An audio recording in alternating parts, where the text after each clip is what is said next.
Olá, amigos. Aqui estamos para mais um estudo da biografia de Leon Denis por Gaston Luce. E pedimos para que você que está assistindo esse estudo curta os canais, canal Alimento da Alma, o canal do Grupo Espírita Leon Denis, compartilhe, comente no nosso vídeo, em nossas páginas das redes sociais, do Facebook, do Instagram.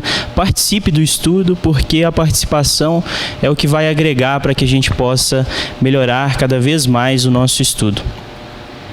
E hoje nós daremos continuidade ao estudo da biografia no capítulo que trata sobre o livro O Grande Enigma. Esse capítulo está na página 157 do PDF e na página 215 do livro físico. Nos estudos passados, nós tratamos sobre... abordamos muito o tema Joana d'Arc com o livro de Leon Denis sobre Joana d'Arc Médium, e abordamos também o Congresso de Bruxelas.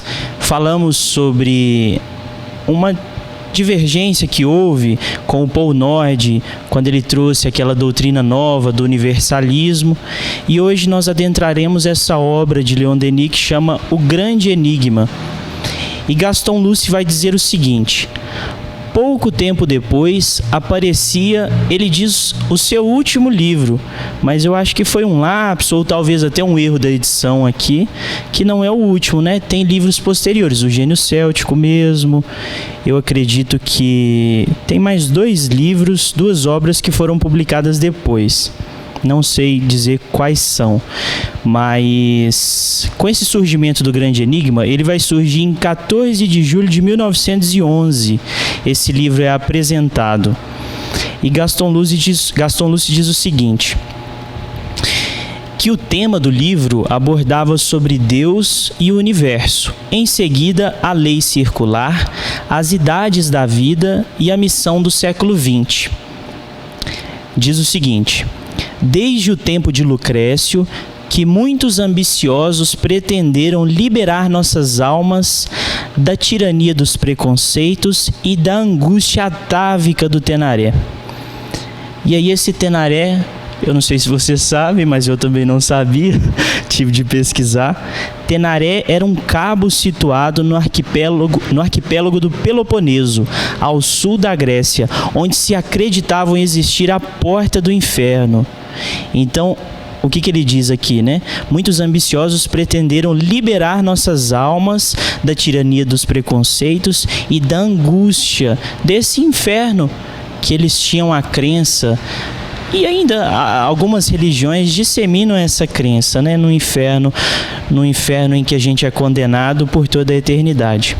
E aí ele prossegue: uns aconselharam as fantasias metafísicas e outros a sonoridade das fórmulas milagrosas para se libertar desse inferno, né? Leon Denis tem sua receita. Ela é eficiente e antiga. É a bondade e o amor. Poder-se-ia desdenhar dessa metafísica apaixonada se a vida de Leon Denis não oferecesse por si mesma a comprovação mais brilhante dessa calorosa e estoica doutrina. E eu achei tão interessante aqui ele abordar essa estoica doutrina, porque eu fiz algumas leituras recentemente sobre o que era o estoicismo, e aí eu trouxe até algumas reflexões para a gente. Mas o estoicismo, basicamente, ele tem, vamos dizer assim, 2 pilares, que é o Epicteto e o Marco Aurélio, com os seus 2 grandes livros. O do Epicteto é o Manual de Epicteto, chama O Manual da Vida Boa. E aí esse Vida Boa é um detalhe que é tão interessante, porque hoje a gente tem um conceito de vida boa, que é o bon vivant, né? Que é até do francês, que é uma vida totalmente desregrada e uma vida, vamos dizer assim, entregue ali às viciações, né? Às paixões.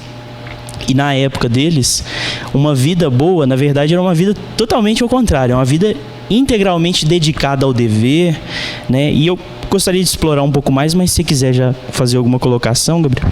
Não, eu só ia falar que essa vida boa, na verdade, ela tem outro nome, né? Que seria a vida hedonista, né? Que é aquela que busca o prazer pelo prazer, né? Então, muitas pessoas buscaram a felicidade achando de forma hedonista, né? E não de forma estoica, né?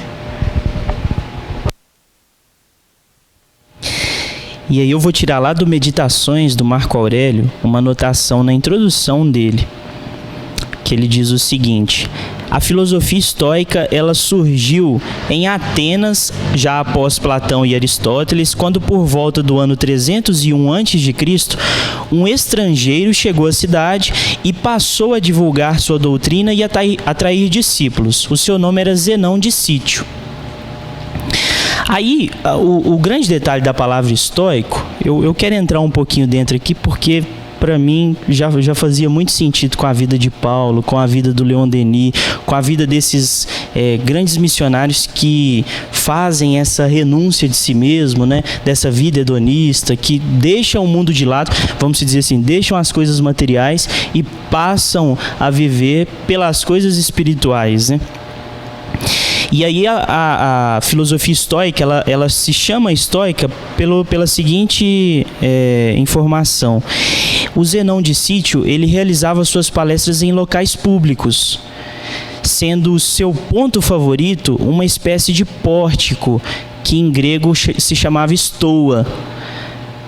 É um pórtico da cidade. E aí, por conta dessa palavra, estoa, a nova doutrina veio a ser conhecida como estoicismo, né? Desse grego estoa.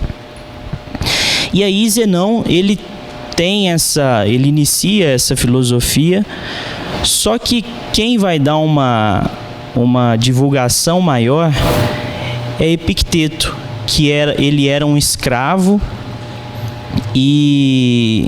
Deixa eu só ver aqui a parte... Ele era um escravo e aí ele consegue ter uma vida em que ele supera, ele na verdade é escravo, ele era escravo e era aleijado, acho que das pernas, ele tinha algum problema assim de mobilidade, e aí ele supera todas essas adversidades e estuda filosofia, e essa filosofia de Zenão, e dá continuidade a ela, e assim, é mais ou menos igual o Leon Denis, né? A gente vê as dificuldades do fim da vida dele, com as dificuldades de visão, todas as dificuldades que ele passa, o Epicteto tem essa demonstração. E aí depois quem vai seguir posteriormente é o imperador Marco Aurélio, que retira desses discursos que foram anotados pelos discípulos de Epicteto, e através desses discursos ele tenta ser um imperador, um rei, né? Um rei filósofo, que era o ideal que eles tinham lá de Platão, quando ele diz que a grande evolução da humanidade seria quando os filósofos se tornassem reis. E aí Marco Aurélio tenta colocar em prática esse ideal que eles tinham. Mas o estoicismo é marcado por isso, essa superação das dificuldades. No manual de Epicteto, por exemplo, ele coloca assim, ele divide as coisas, as situações da nossa vida, como coisas que podem ser controladas e coisas que não podem ser controladas, né? Por exemplo, os nossos pensamentos, né? As nossas atitudes, são coisas controladas, que a gente pode controlar. Agora, a opinião dos outros, vamos dizer assim, a nossa moral subjetiva, né? Que é o que as pessoas pensam da gente, essas são coisas que a gente não pode controlar. Então, adianta a gente tentar controlar uma coisa que é incontrolável, que está fora do nosso controle? E aí ele fala que a vida boa, essa vida bem vivida, é essa vida em que você domina completamente as coisas que são domináveis. E é tão interessante porque quando a gente lê o Paulo Estevão, o Paulo, ele tem um exercício na sua vida assim de pura demonstração de autodomínio, porque ele era muito exaltado, né? Ele tinha as suas vamos dizer assim, os seus desvios ali nas interpretações da lei e dos profetas, e aí ele aprende esse autodomínio e essa resignação durante a sua vida. Pode ir? E lembrando assim, quando ele fala essa doutrina, essa estoica doutrina, né? Lembrando que a nossa vida vai muito dos nossos olhos, né? Da forma que a gente vê a realidade. Então, para uma pessoa que mora numa favela, pode ser uma coisa muito ruim. A pessoa pode estar infeliz, pode estar murmurando, e de fato é uma situação muito difícil, mas ao mesmo tempo pode ter uma pessoa que mora lá na mesma situação e ela tem uma vida feliz, né? Então a forma que a gente enxerga a vida, ela vai dizer muito da nossa realidade interior, da nossa realidade íntima. E aí a doutrina espírita, então, ela vai trazer pra gente e explicar de forma consoladora a função da dor, a função do sofrimento, que ela passa o sofrimento, a dor, a um campo pedagógico, né? E não a um campo punitivo. E isso faz toda a diferença para ter uma vida, para se viver uma vida em consonância com o estoicismo, né? Quando você vê a dor como aquilo que vai te ensinar algo, como aquilo que vai te proporcionar um crescimento, a própria dor já se reduz um pouco. Claro que você vai continuar sentindo a dor, mas a força com que você vai passar por ela é totalmente diferente, é muito maior. Então, a doutrina espírita, ela vem trazer para a gente várias e várias explicações, como a pluralidade das existências, a reencarnação, o fortalecimento dos laços familiares, em detrimento do que as pessoas acreditavam, né? Que a reencarnação ela reduzia essa questão dos laços. Ela vai trazer pra gente que a gente faz parte não só de uma família, mas a gente faz parte de uma família universal. Vai trazer pra gente que tem um pai amoroso, né? Que se a gente ir em oração, a gente pode dialogar com ele, né, de uma forma até informal, chamando, Deus, estamos aqui, né? E o Leon Denis, então,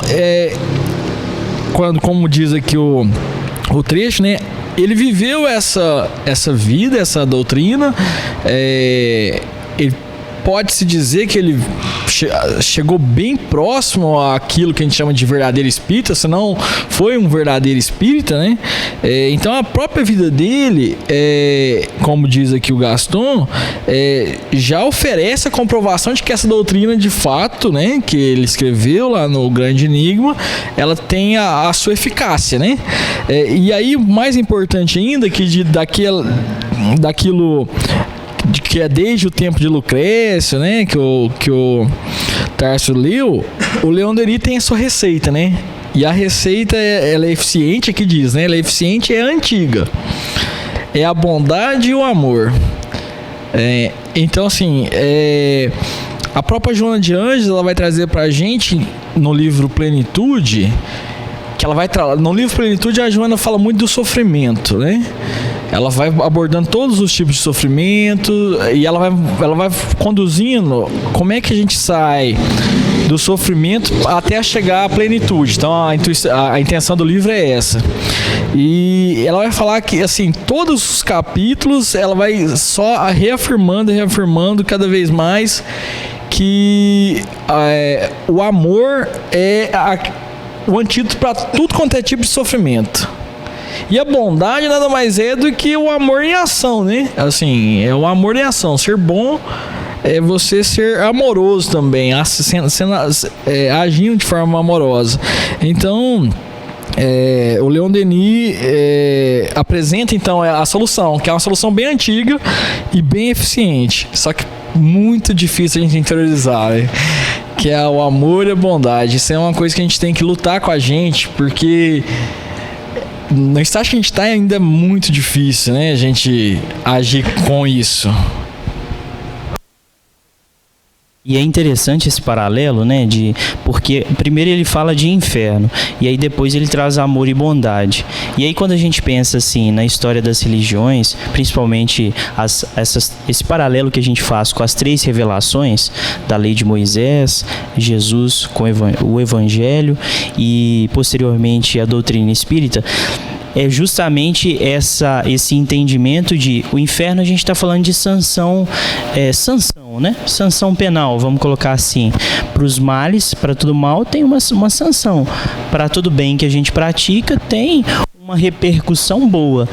E a grande dificuldade da humanidade é compreender que há a justiça, só que há também a misericórdia, que é esse amor e essa bondade, né? Então, é o que Jesus vem decretar, né? O amor acima da justiça e justiça aplicada com amor, né? E aí é difícil pra gente fazer, até hoje é difícil pra gente entender isso, né? Essa misericórdia, a tolerância, a caridade, né? Como eles colocam no Livro dos Espíritos, com indulgência e todos esses desdobramentos que a caridade tem. Mas aí ele faz esse paralelo e Gaston Luce coloca que ele tinha propriedade para tratar sobre esses temas metafísicos, né? E inclusive de forma apaixonada, como ele coloca aqui, porque ele era um exemplo vivo, né? Dessa doutrina que ele divulgava. E aí, mais adiante, o Gaston Luce coloca assim: receita antiga certamente, e feita de maneira para provocar o sorriso dos incrédulos. Porém, isso pouco importava ao bom filósofo. Deus e o universo, onde e como sonhei escrever este livro. Era uma tarde de inverno, uma tarde de passeio pela costa azulada de Provence. O sol se deitava sobre o mar tranquilo, seus raios dourados, estendendo-se sobre as ondas mansas, iluminavam o alto das rochas e os promontórios com suas cores vivas. É quase uma poesia, né?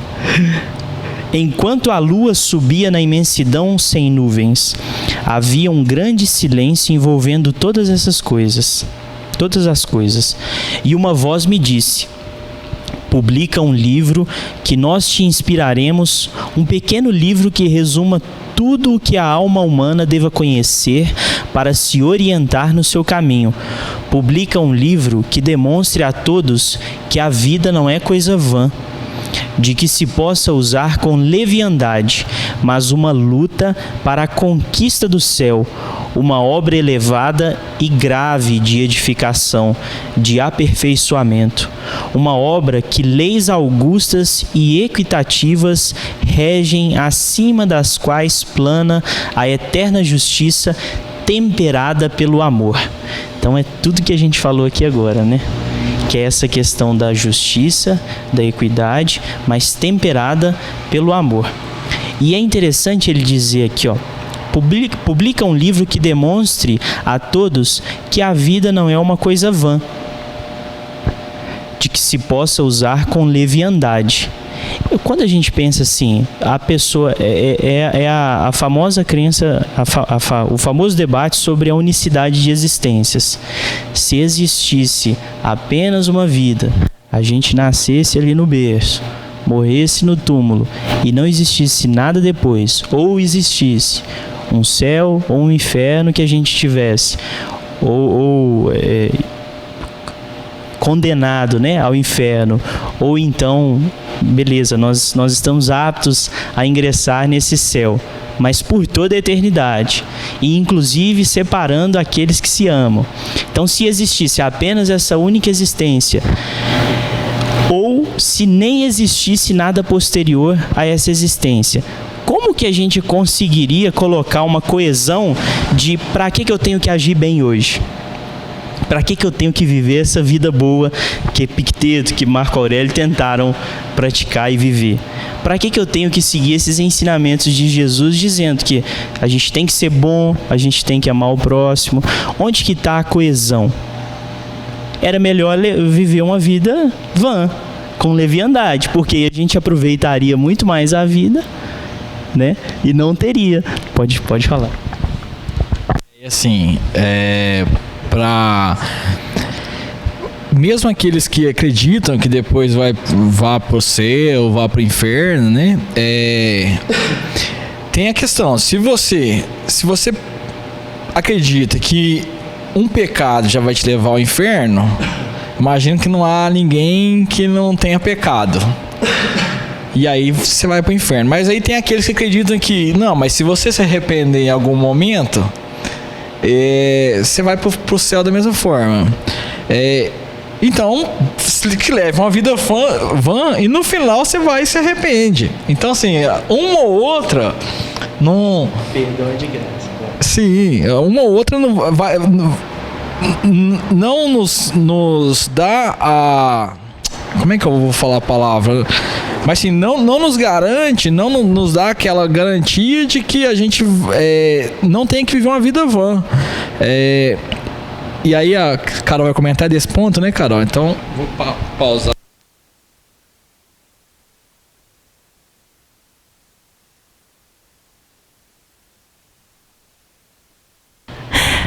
Mas é porque ainda a maioria das pessoas, elas têm um conhecimento desse Deus punitivo. E ele ainda está muito arraigado na mente, na consciência e no subconsciente e no inconsciente das pessoas.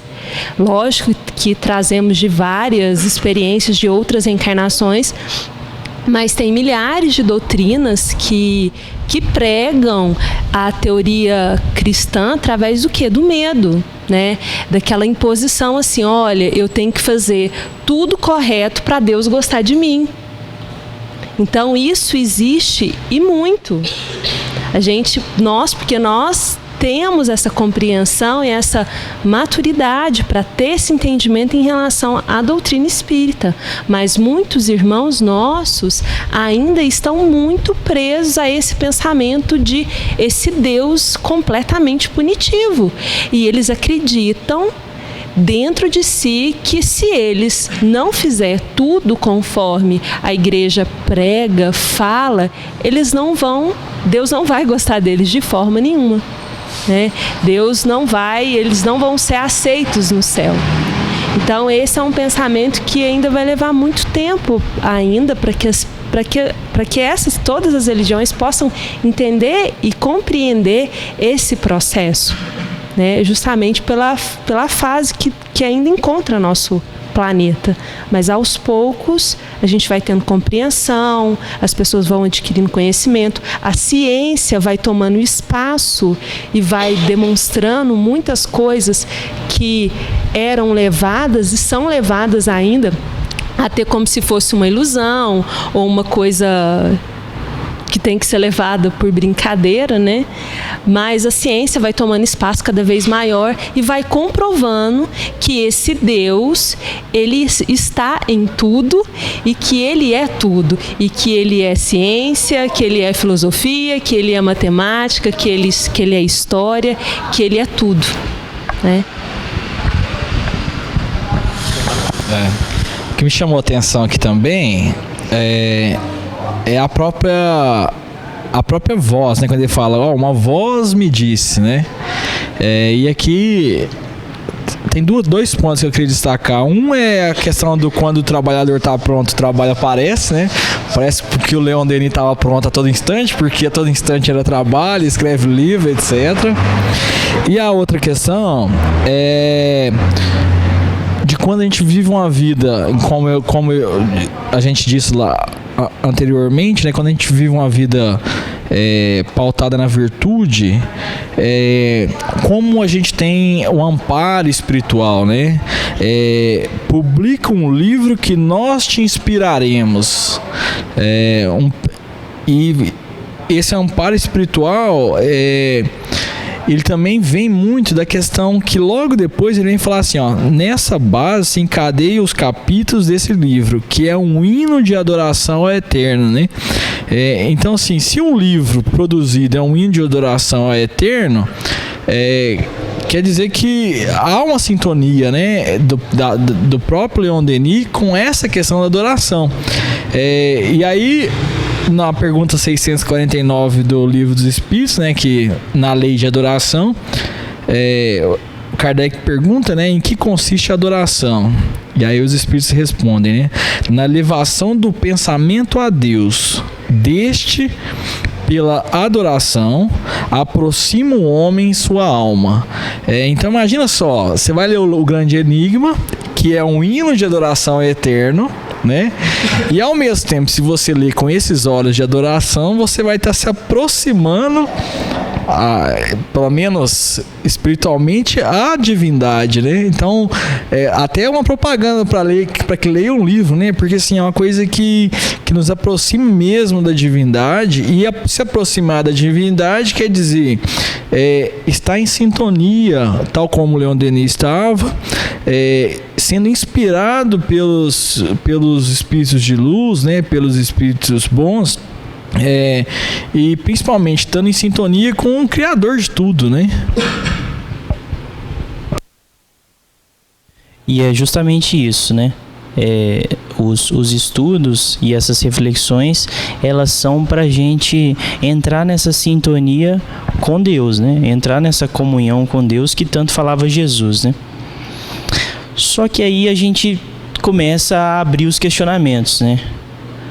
E o que é, né? O que é Deus? Quem é Deus? Como Ele é? Quais são as características dele? Como Ele age na natureza, nos homens? E aí esses mesmos questionamentos são colocados aqui, ó. O livro da natureza. Existe um objetivo? Existe uma lei no universo? Se a inteligência existe no homem, ela deve se encontrar no universo da qual ele faz parte integrante. Quem, pois, governa os mundos a não ser a suprema inteligência de Deus?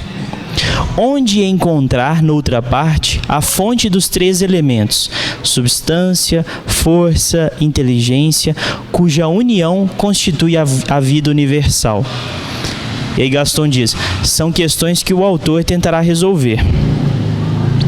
Contudo, a existência de Deus não se demonstra como um teorema de geometria, concebe-se. Qual é a concepção de Leon Denis? Aí Leon Denis vem agora lá no Grande Enigma. Deus é manifestado pelo universo, que dele é a sua representação sensível, mas com ele não se confunde. Assim como em nós a unidade consciente, a alma, o eu, persiste em meio às modificações incessantes da matéria corporal, assim, no meio das transformações do universo e da incessante renovação de suas partes, subsiste o ser imutável, que é a alma, a consciência, o eu que a anima, comunica-lhe o movimento e a vida. Então, eu não me lembro em qual questão, mas tem uma questão lá no Livro dos Espíritos que diz, que vai tratar sobre, quando vai falar sobre o nada, né? Vai falar que não tem como as coisas inteligentes serem consequências da causa o nada, consequências inteligentes têm de ter uma causa inteligente, e aí é nessa consequência que a gente vê a causa, né? É na criação que a gente enxerga o Criador. E o que o Leon Denis diz é justamente isso, né? Quando a gente observa a natureza, o universo e principalmente a coesão que eles têm, eu não me lembro também qual parte do Grande Enigma que ele diz assim, que quando a gente observa a Terra tumultuada, que a gente observa o nosso planeta um caos, né? A gente pensa que todo o universo também é um caos, mas não, só porque eles não fazem barulho, estrondos, grandes explosões, os planetas estão ali, orbitando o Sol orbitando talvez uma estrela maior, ou talvez a galáxia, o centro, e as galáxias em coesão. Então essa coesão, ela tem que ter um elemento inteligente, tem que ter alguém, um ser inteligente, que dá essa coordenação ali para que as coisas se mantenham em coesão, né? E essa questão da coesão, né, depende muito do ponto de vista, né? Se a gente pegar um balão de gás hélio, por exemplo, e se a gente conseguisse observar microscopicamente as moléculas, né? Essas moléculas numa área pequena, elas vão estar totalmente desordenadas. Mas elas, se você ampliar a sua visão, você consegue ver um balão ordenado. Se você ampliar mais ainda, então assim, quanto mais a gente amplia a nossa visão, mais a gente vai ver essa coesão, essa ordem que há no universo. Então, quando a gente vê a Terra e acha que, nossa, está desbagunçado, desorganizado, é porque a nossa visão ela está bem ali no micro, ali, né? Olhando talvez pela perspectiva do nosso próprio umbigo, né? Nossa, me fez mal, não, fez mal para ali, ó, o mal. Mas quando a gente amplia essa visão, principalmente na ampliação da visão da perspectiva eterna, né? De que há a eternidade, a imortalidade, isso tudo começa, onde não havia coesão, começa a ter coesão. E eu também achei interessante, logo em seguida, Tarso, que ele fala, né, não é nos templos construídos pelos homens que devemos buscar Deus, mas na natureza, que é o seu templo eterno. Então, e o Kardec tem uma pergunta no Livro dos Espíritos, também não lembro o número, mas que fala, não, mas aonde que se pode encontrar a prova da existência de Deus? Há um axioma do qual vocês utilizam de vossa ciência que, pelo efeito, se remonta à causa, né? E aí observa a natureza, que é a criatura que se chegará ao Criador. Então, é pela natureza mesmo que a gente vai reconhecer Deus. A gente é muito incapaz de fazer tantas coisas na natureza, né? Por mais que o nosso orgulho ainda ache que nos faça achar que a gente vai poder fazer. A gente descobriu o genoma, a gente descobriu bastante coisas, né? Ao longo desses milênios que a gente vive, mas a gente ainda não entende como é que uma célula que era única no início, ela se diferenciou em tantas outras diferentes, né? Que uma célula foi se duplicando e hoje nós temos o olho, nós temos o sistema digestivo, o sistema circulatório, etc. Então, só mesmo pelo orgulho, né? De não querer ver que a gente olha para a natureza, a gente olha para um corpo humano, a gente olha para essa coisa perfeita que e não consegue reconhecer que ali há uma inteligência por trás daquilo que é muito maior que a inteligência nossa. Então, por isso mesmo que é uma inteligência suprema, né? É uma inteligência bem acima. É uma questão de humildade a gente reconhecer isso. Claro que a gente não vai ficar, obviamente, né, igual antes do Renascimento, né, achando que com aquelas explicações religiosas de antes. A gente tem que buscar conhecer esse mistério que é a própria criação divina, né? E reconhecer o mistério que é a própria criação divina e reconhecer o mistério que é o próprio Deus, que aí não está nos templos construídos por homens, que a gente vai achar isso.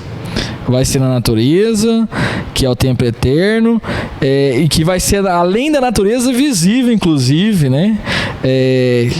Então é isso.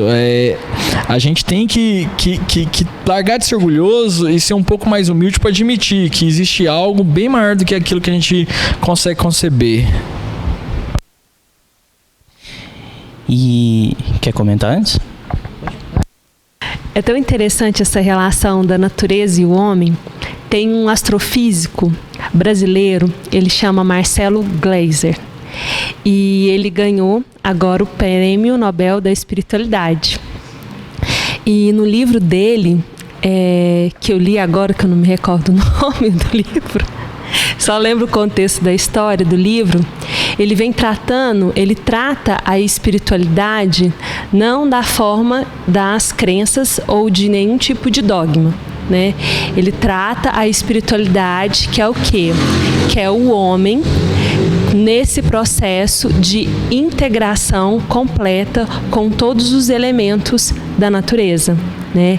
Ele diz no livro que o homem, para alcançar essa espiritualidade que é tida na visão dele como astrofísico, para ele adquirir essa espiritualidade, ele tem que fazer essa abertura, tanto da mente quanto dos seus sentimentos, para essa verdadeira espiritualidade, né?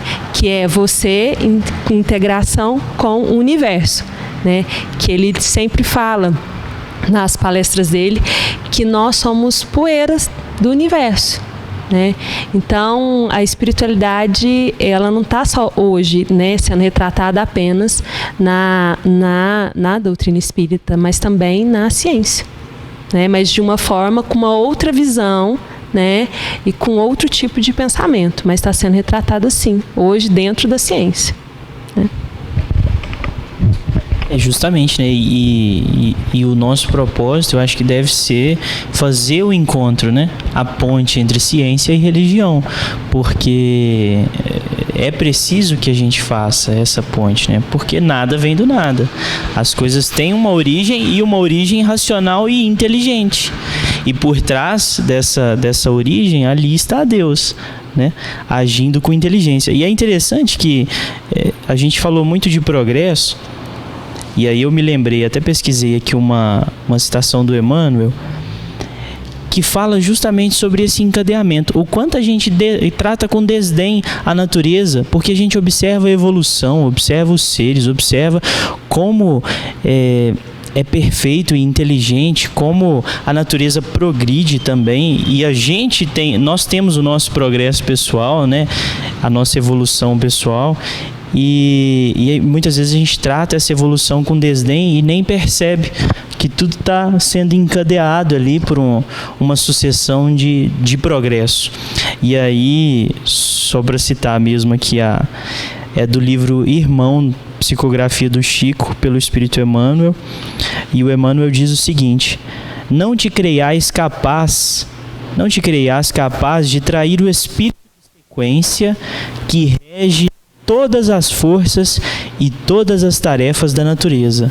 A semente de agora será flor no porvir, e a será fruto amanhã. Disse Jesus: sedes perfeitos como o Pai Celestial.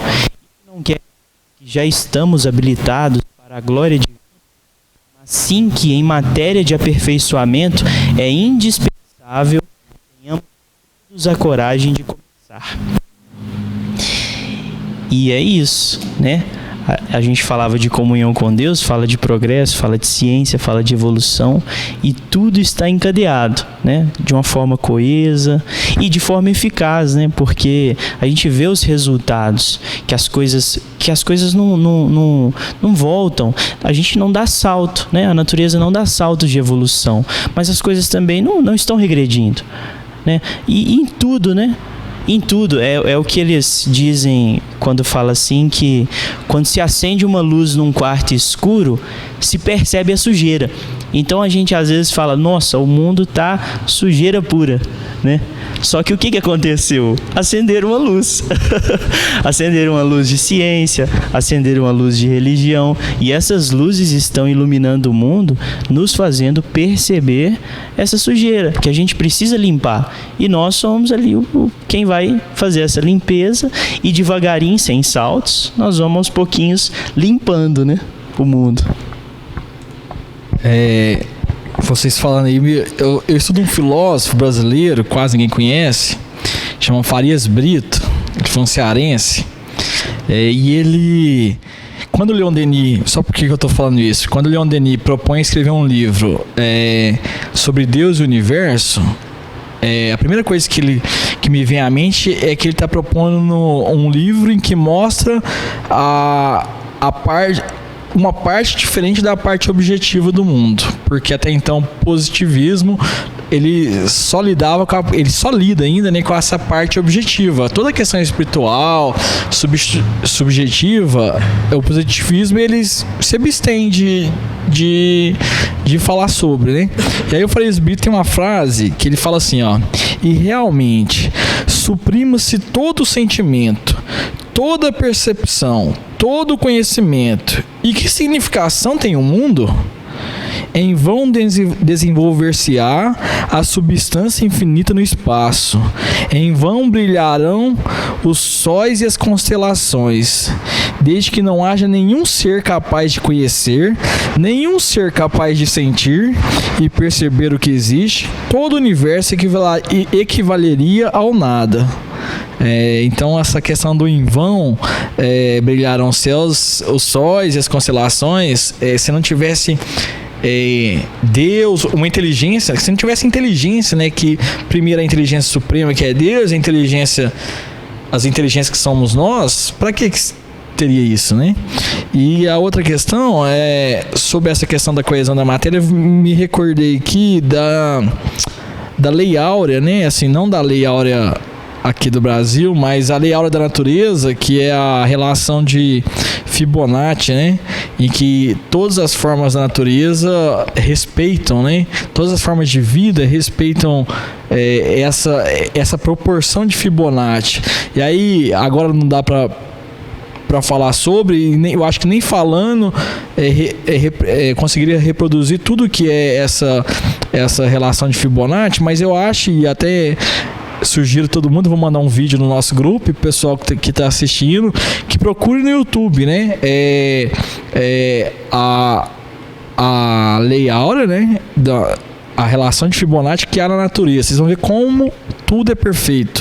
Até a pétala das rosas, tudo ali respeita essa relação de Fibonacci.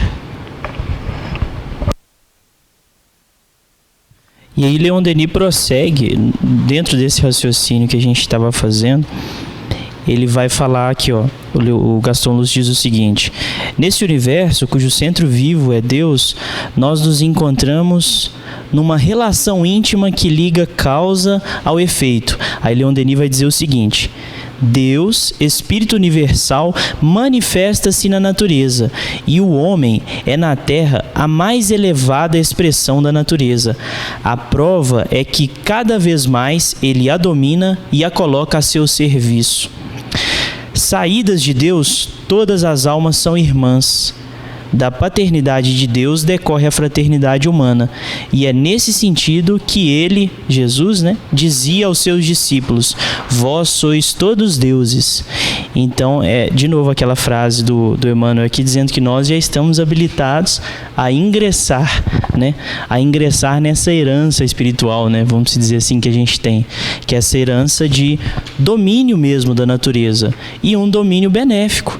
A gente tem que se aproveitar que a gente tem essa inteligência e nos utilizarmos dela para exercer um domínio benéfico na natureza. E Leon Denis ele faz todo esse estudo, analisando na natureza essa coesão das coisas de Deus. E aí agora ele vai começar a falar sobre sentimentos. Ele vai falar sobre as harmonias vistas através da música, da arte. Ele diz o seguinte, ó: é pela música, linguagem divina, que, como Pitágoras, ele ouve os celestes concertos, que são as harmonias do espaço, né, que nos fazem sentir Deus. Ele fala o seguinte: tudo nos fala de Deus, o visível e o invisível. A inteligência o discerne, a razão e a consciência o proclamam. O sentimento é um privilégio da alma. Então, primeiro a gente falando sobre inteligência, o encadeamento inteligente das coisas na natureza e até do homem em si e do seu progresso. E agora a gente já dá um passo adiante, né? Quando tudo parecia já ter acabado, né? Parece que a inteligência era o ápice, aí surge o sentimento, como esse novo elemento de proclamação da linguagem divina, um privilégio da alma. Ele vai falar sobre esse passo adiante. Só que aí ele faz um alerta agora também, né? Gaston Lúcio traz essa ideia que ele diz da modernidade, quando os homens modernos não querem Deus nem mestre. É essa nossa insubmissão, né? E aí a gente pensa, quando a gente fala em submissão, a gente pensa numa ideia assim muito secular, né, de igreja, que a gente pensa assim: a pessoa insubmissa aos dogmas da igreja, a isso, aquilo, aos ensinamentos de Deus, que às vezes a gente nem compreende, né, os ensinamentos de Jesus ali, do Evangelho. Mas quando a gente trata essa insubmissão, Leon Denis ele contextualiza muito na natureza. É igual o Emmanuel dizia ali, né? Não te creias capaz de trair o espírito de sequência, o espírito de sequência da natureza, que rege todas as coisas, inclusive a natureza, tanto a natureza externa quanto a natureza humana. Então, quando ele diz assim, de insubmissão, que ele até faz uma advertência, ele diz assim, ó: sobre os homens modernos, que se acautelem, adverta Denis, pois que pode acontecer muito cedo a previsão de Voltaire. O ateísmo e o fanatismo são os dois polos de um mundo de confusão e de horror. O autor retoma uma de suas ideias familiares, essa ação de Deus negada por tantos homens. Nós a vemos manifestar-se de forma permanente na história, que é a insubmissão a essa coesão do universo, que é decorrente da inteligência de Deus, né? Só para dar um exemplo dessa questão da insubmissão, ser insubmisso à lei divina é pular de um prédio, não querendo se esborrachar lá embaixo. Então, assim, o universo ele tem as suas leis. Essa lei divina é conhecida como lei da gravidade. Isso, essa lei divina é conhecida como a lei da gravidade, né? Ele tem suas leis, e essas são imutáveis, porque Deus é imutável. Cabe a nós viver no universo e fazer o que a gente quiser no universo, sem submissão nenhuma, mas respeitando essas leis, né, divinas, porque toda vez que a gente desrespeitar, ela é implacável. Então é só algumas leis, né, assim, em cada religião fala das leis divinas, mas aqui na doutrina espírita tem lá, né, no livro dos espíritos as leis, né, as leis morais, as 10 leis morais, né. Então é só essa, assim, é um exemplo. Você quer ser insubmisso? Então pula de um prédio e tenta voar. Esse é um exemplo que mostra que a gente tem que ser de fato submisso a ela. E quando ele diz que Denis, ele retoma essa ideia familiar dele de dizer que tantas vezes os homens negaram a influência permanente de Deus na história, aí ele traz esse trecho aqui lá do Grande Enigma que diz o seguinte, o que demonstra de uma forma brilhante a intervenção de Deus na história é a aparição nos tempos desejados, nas horas solenes desses grandes missionários que vem estender as mãos aos homens e recolocá-los no caminho perdido, ensinando a lei moral, a fraternidade, o amor de seus semelhantes, dando-lhes o grande exemplo do sacrifício de si mesmo pela causa de todos. Em vão elevam-se em torno deles cadafalsos, forças, acendem-se as fogueiras, eles vão a fronte elevada, a alma serena. Qual é, pois, o segredo de sua força? Quem, portanto, impulsiona-os para diante? E a gente pensa, né? Esses grandes missionários da história são movidos pelo quê e por quem? E aí, na hora que eu li isso aqui, imediatamente eu lembrei daquelas questões. Quando Kardec começa a introduzir a ideia de leis morais, leis naturais, leis divinas, aí ele começa a falar das leis morais, e aí ele faz as seguintes perguntas lá na questão 621 até a 622. É isso. 621. Onde está escrita a lei de Deus? Na consciência. 621A. Uma vez que o homem traz em sua consciência a lei de Deus, que necessidade havia de lhe ser ela revelada? Os espíritos respondem: ele a tinha esquecido e desprezado. Deus quis que ela lhe fosse lembrada. 622. Deus confiou a alguns homens a missão de revelar sua lei? Sim, certamente. Em todos os tempos houve homens que receberam essa missão. São espíritos superiores encarnados com o objetivo de fazer a humanidade progredir. Então, toda vez que a gente transgride as leis, toda vez que a gente é insubmisso, toda vez que a gente trai o espírito de sequência que governa todas as coisas, Deus envia os seus missionários para nos convidar de volta àquele trilho, né? Porque é como se fosse um trem desgovernado. A gente sai dos trilhos e aí vem esses missionários e falam: olha, tem que andar pelo trilho aqui. E foi muito bom você falar, né, que tem tantas possibilidades de vida, de ação, tantas coisas que a gente pode fazer, e é só a gente fazer essas coisas e viver sem constranger as leis da natureza. Eu também acho muito interessante fazer essa comparação com a lei de gravidade, porque é um exemplo extremamente claro, né? Na medida em que a pessoa, vamos dizer assim, na medida em que o nenê ele se levanta, começa a engatear, percebe que alguma coisa atrai ele para o chão. E aí é quase que um instinto natural de percepção, né?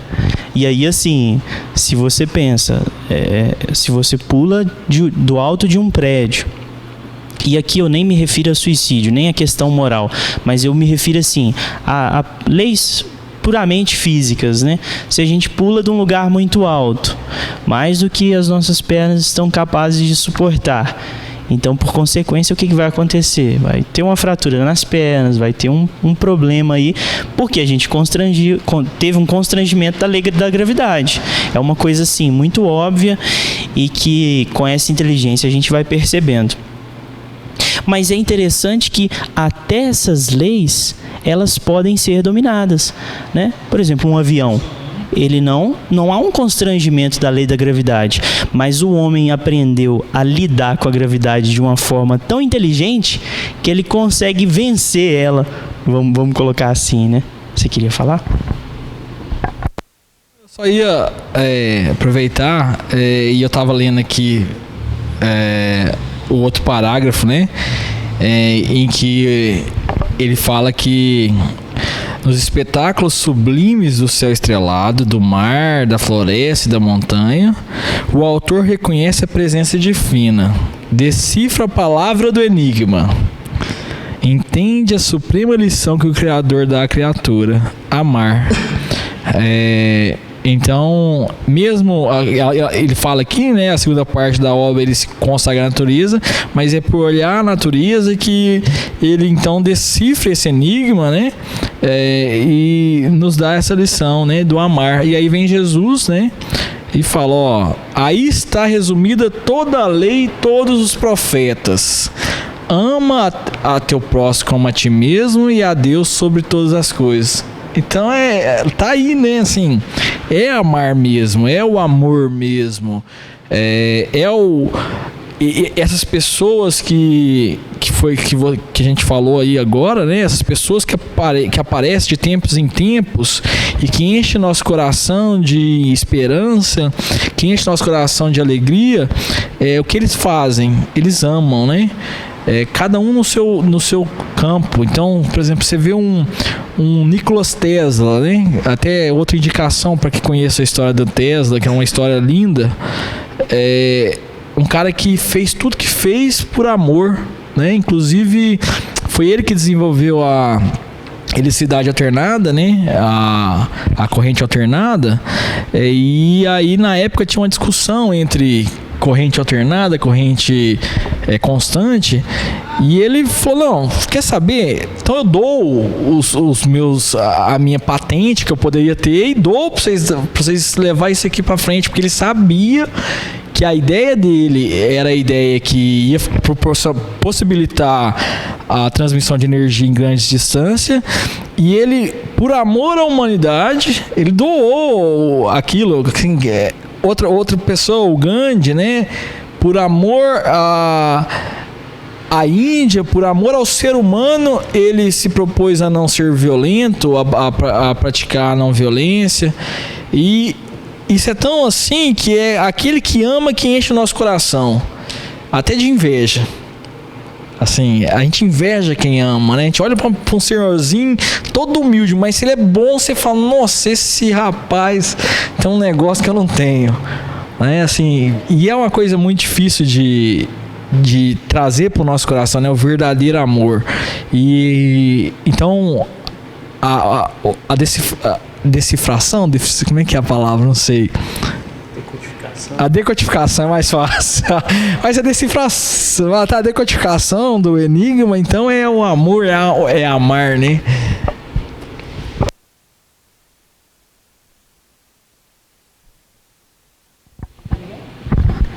E o mais interessante desse amor, que Jesus vem nos colocar também é o amar a ti mesmo, primeiro.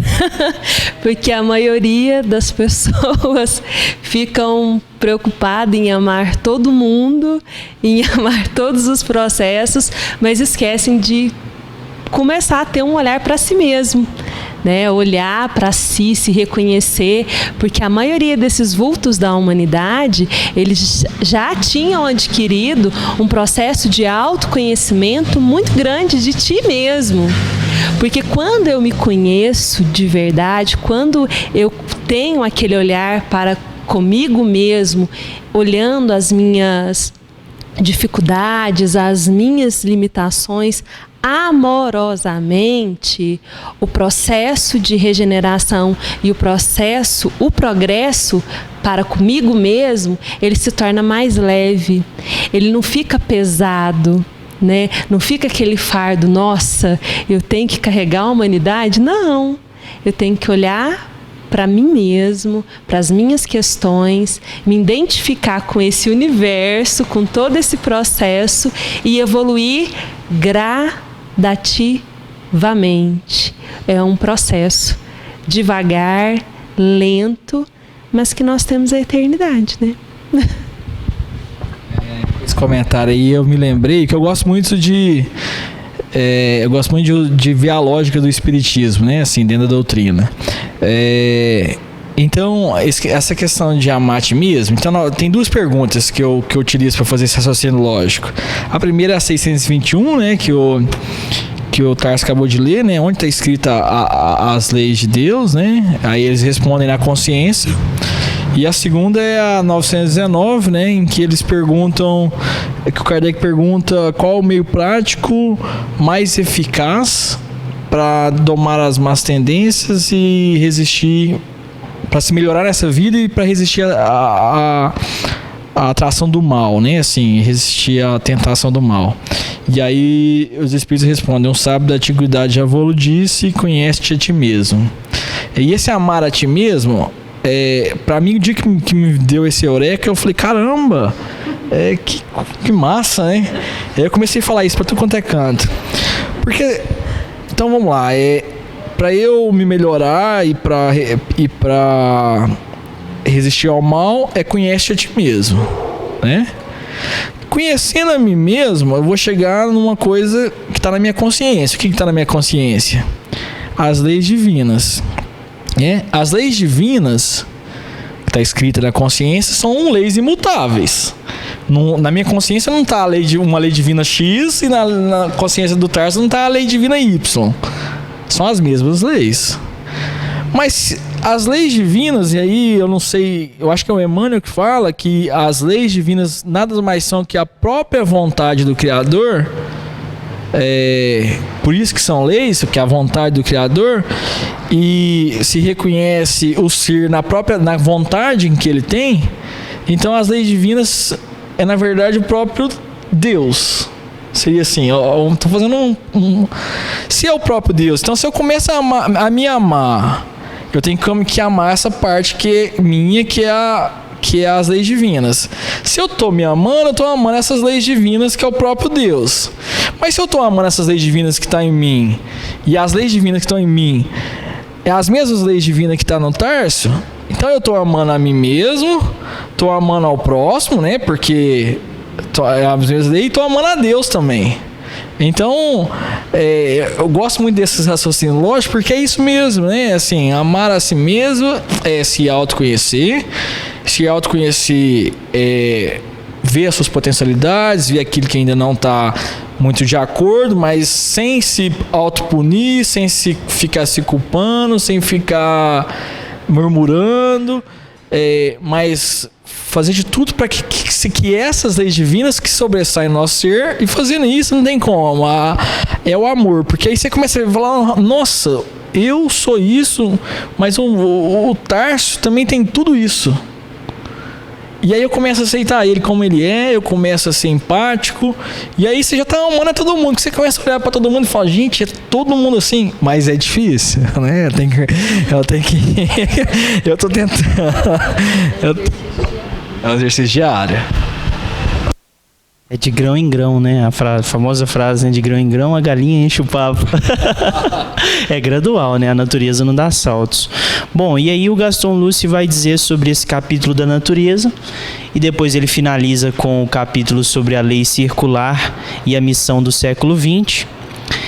E aí, para finalizar o nosso estudo de hoje, eu trouxe uma mensagem do finalzinho do capítulo sobre a lei circular, em que Denis está explicando sobre as fases da nossa vida. Ele traz a lei circular como ciclos da vida humana, do nascimento, a fase jovem, a madureza, e até chegar na morte mesmo. E aí no final ele deixa uma mensagem de consolação mesmo, porque a gente pensa assim que tudo se encadeia do início até o fim e que tudo termina, né? E após esse fim, mas ele traz sempre essa consolação de que após cada final tem um novo começo, né? Ele diz o seguinte: aceita a vida tal qual ela é, com suas fases, suas alternativas, suas vicissitudes. Ela é apenas o prefácio, o prelúdio de uma vida mais elevada, em que planarás como a águia na imensidão, após ter penosamente rastejado num mundo material e imperfeito. Portanto, não é absolutamente com um hino fúnebre que é preciso acolher a morte, mas através de um canto de vida, pois não é o astro da noite que se levanta cruel, mas é bem a estrela radiosa da verdadeira manhã. Canta, ó alma, o hino triunfal, o hosana do novo século, no qual tudo vai nascer para destinos mais gloriosos. Sobe sempre mais alto na pirâmide infinita de luz, e como o herói da lenda do Excelsior, vai plantar tua tenda sobre os tabores radiosos do incomensurável, do eterno. Então ele nos traz essa mensagem de esperança, né? De consolação e esperança, porque se um dia a gente rasteja, né, ali no meio material, no chão mesmo, nós estamos destinados a planar como uma águia, né? Tem um livro do Humberto de Campos, eu acho que é o Contos e Casos, eu acho que é esse, não me recordo bem. Tem um texto lá que fala sobre o ensaio da borboleta, e ele vem trazer justamente em relação a isso, esse processo. Depois, se alguém tiver interesse, é o livro do Humberto de Campos. Eu até... Peraí que eu vou... Contos... Depois eu vou olhar aqui e eu passo para vocês certinho. Mas é bem... Nossa produção depois vai inserir esse livro... essa referência lá no vídeo. Bom, então é isso. Fica a dica aí. Vocês perceberam tanto que Leon Denis nesse livro alça voo alto, né? E sempre trazendo essa mensagem de consolação, essa mensagem de esperança e essa mensagem de coesão, de racionalidade, né? Ele alçava voos muito altos em poesia, em sentimentos, mas ele também nunca deixava de lado a racionalidade, a inteligência, né? E a coesão que o bom missionário tem que ter para nos colocar de volta nos trilhos, né? E eu achei extremamente humilde da parte dele, né? Dizer, nem se colocando como um dos missionários, claro que ele não podia, né? Porque senão perdia toda a obra, né? Mas assim, muito humilde da parte dele de apontar aos outros, né? Essa missão de transformar a humanidade, fazer a humanidade, na verdade, retomar esse caminho de progresso e de evolução. É isso, ficamos por aqui e sempre aquela mensagem de curtir, compartilhar o vídeo, comentar, dar um feedback pra gente, participar, né? Que fica a mensagem no final. E nós terminamos o capítulo do Grande Enigma. Em que página que a gente... O próximo capítulo agora vai falar sobre as brochuras de defesa. Isso, na página 221 do livro físico. E é isso. Até o próximo episódio. Fiquem com Deus. E continuamos com a biografia do livro, da obra, da vida de Leon Denis, por por Gaston Luce. Obrigado.